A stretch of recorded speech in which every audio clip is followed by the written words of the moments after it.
একটা কথা বলবো, আমাদের দলের ভিতরে যাতে কোনো আওয়ামী এজেন্ট ঢুকতে না পারে, এটা ভারপ্রাপ্ত চেয়ারম্যান তারেক রহমানের নির্দেশ।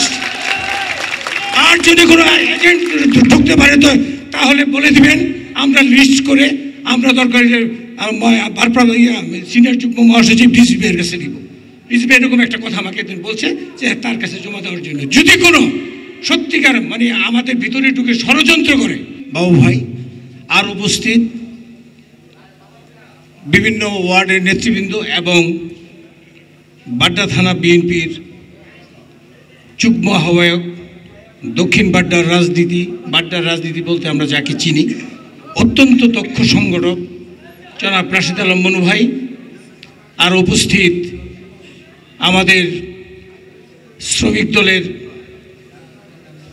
যে আমার হাত ধরে রাজনীতি করেছে, এবং কাইম ভাই, আমি প্রথমে সেই রহিমকে বের করছি ওই এখানে একটা বাসা থেকে 1991 সালে। এটা ওই সময় আমি ছাত্রদল ঢাকা মহানগরীর অর্থ সম্পাদক ছিলাম, টোটাল মহানগর ছাত্রদলের। তারপর এই রহিমকে বের করছি, রহিমকে নিয়ে তো কাইম ভাই বলে চলো রহিমকে নিয়ে একটা মিছিল করি আমরা। ওই যে প্রথম যেসব ম্যাডাম ইলেকশন হবে তখন, তো এই রহিমের অবদান আমরা কিন্তু অস্বীকার করলে আমাদের নিজের কাছে নিজেকে লজ্জিত মনে হবে, যেটা অপ্রিয় সত্য কথা। তারপরে এখানে কাজল আছে, ও অনেক পরিশ্রম করছে প্রত্যেকটা প্রোগ্রামে। যখন এই যে আমাদের উপরে আওয়ামী লীগ স্টিম রোলার চালনা করছে, যখন প্রত্যেকটা পদে আমাদের নেতাদের গ্রেপ্তার করছে, 28 অক্টোবর যখন আমরা আহত হয়েছিলাম, তখন আমি কাজলকে দেখেছি, রহিমকে দেখেছি, রুহুল আমিনকে দেখেছি, তারপরে আরও যারা নেতৃবৃন্দ আছে তাদেরকে আমার চোখে যে তারা দেখছি। সে উত্তরায় একটা আঘাত হয়েছিল, উত্তরায় এক প্রোগ্রামে কাজল আমাকে রিক্সায় উঠে দিচ্ছে, পারে আপনি চলে তাদের বাসে উঠে চলে যান।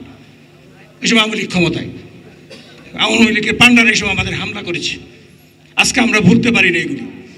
যদি একটা কথা আজকে এই শ্রমিক দলের সমাবেশে একটা কথা বলবো, আমাদের দলের ভিতরে যাতে কোনো আওয়ামী এজেন্ট ঢুকতে না পারে, এটা ভারপ্রাপ্ত চেয়ারম্যান তারেক রহমানের নির্দেশ।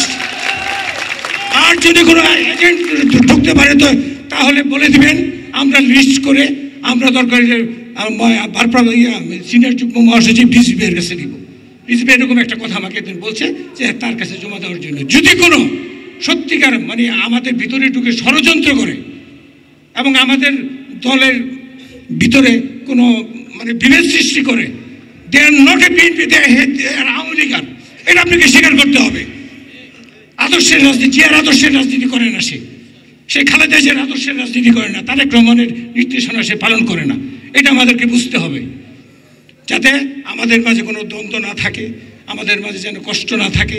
আমরা সবাই মিলে আজকে যদি আমরা সবাই মিলে এগিয়ে যাই, তো এবার আপনার কনফার্ম থাকেন, যত বড় নিরপেক্ষ নির্বাচন হবে, যেই দলই আসুক বাংলাদেশে, ইনশাআল্লাহ তারেক রহমানের নেতৃত্বে বাংলাদেশ জাতীয়তাবাদী দল, বেগম খালেদা জিয়ার নেতৃত্বে বাংলাদেশ জাতীয়তাবাদী দল সংসদ নির্বাচনে সংখ্যাগরিষ্ঠতা লাভ করবে ইনশাআল্লাহ।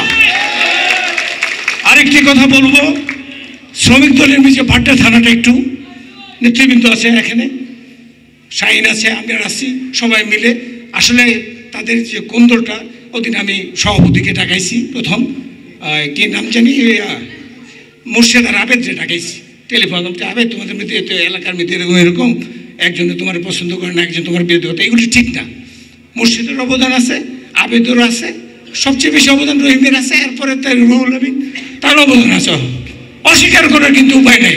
এটা অস্বীকার, রুহুল আমিন তো আন্দোলনে ছিল, আমি কি তাকে বলবো যে আমি এজেন্ট? বলা ঠিক হবে না। শাহিনও তো কম কষ্ট করে নেই জীবনে রাজনীতিতে, এটা আমরা জানি। এই সময় আওয়ামী লীগ ক্ষমতায় ছিল, একটা প্রোগ্রাম করতে পারতাম না। শাহিন কি একটা প্রোগ্রাম করতে গেলে গিয়ে ঘেরাও দিয়ে বইয়ে থাকতো, আস্তে আস্তে যে বাড়িতে একজন করে অ্যারেস্ট করে নিয়ে যেত। তাহলে আমরা এই ধরনের থেকে আমরা মুক্ত থাকবো। আমরা চাই সকলে মিলে 31 দফা বাস্তবায়ন করার জন্য আপসীন দেশনেত্রী, স্বৈরাচার বিরোধী আন্দোলনের একমাত্র বাংলাদেশের গণতন্ত্রের নেত্রী, বহুদলীয় গণতন্ত্রের প্রবক্তা শহীদ রাষ্ট্রপতি জিয়াউর রহমানের সহধর্মিনী দেশনেত্রী বেগম খালেদা জিয়ার নেতৃত্বে এবং ভারপ্রাপ্ত চেয়ারম্যান তারেক রহমানের পরিচালনায় আমরা 31 দফা সারা বাংলাদেশ সহ আমরা যেখানে সুযোগ পাবো প্রত্যেক ইউনিটে আমরা তা বাস্তবায়ন করব, এই আশাবাদ ব্যক্ত করে আমি আমার বক্তব্য শেষ করছি। আল্লাহ হাফেজ। বাংলাদেশ জিন্দাবাদ, জাতীয়তাবাদী শ্রমিক দল জিন্দাবাদ, স্বেচ্ছাসেবক দল জিন্দাবাদ, শহীদ জিয়া অমর হক, বেগম খালেদা জিয়া দীর্ঘজীবী হোক। সকলকে ধন্যবাদ।